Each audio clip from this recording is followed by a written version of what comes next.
बनवणार आहेत आम्ही बेसन पोळी. तर हे बेसन पीठ घेतलेले, थोडीशी कोथिंबीर, जिरी, ओवा, लसूण आणि हे असं हळद, हे सगळं मिश्रण करून घेतलेले. आणि यामध्ये आमलेट प्रमाणे करायचे ना आपल्याला, थोडंसं टमाटर बारीक चिल्ला, बेसन चिल्ला. तर या पद्धतीने आम्ही करणार आहे. तर ते असं एकदम मिक्सर करून घ्यायचं.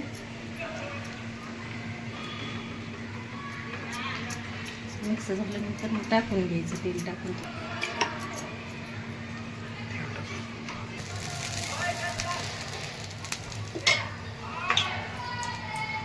मिश्रण घट्ट नाही करायचं, थोडंसं पातळ करायचं, म्हणजे पातळ होऊ शकते पोळी.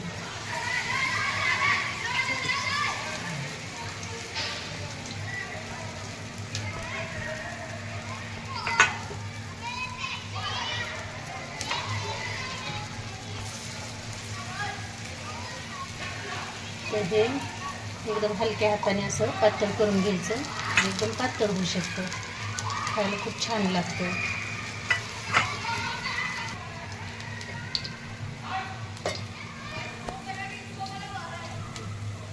हे बेसन पोळीसारखंच प्रोसेस आहे, पण हे थोडंसं आपण वेगळ्या पद्धतीने केलेलं आहे. त्याला बेसन चिल्ला म्हणतात. तर एक कांदा कट केलेला आहे आणि अर्धे टमाटर कट करून घेतलेले. तर या पद्धतीने तुम्ही पण करा.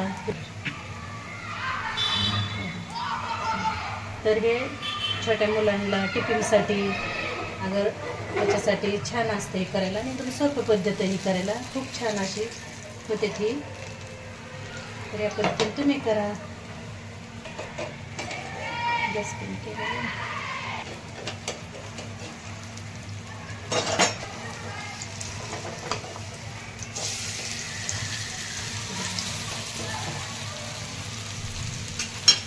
पद्धतीने म्हणू शकतो थालपीठ. तर हे थालपीठ न करता हे असं बेसन चिल्ला आता म्हणते.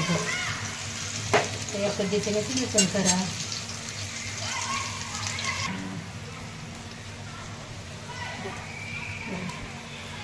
तर या पद्धतीने तुम्ही हे थालपीठ असं करू शकतात. व्हिडिओ जर आवडला तर लाईक करा. खूप सोपी पद्धत आहे, छान अशी.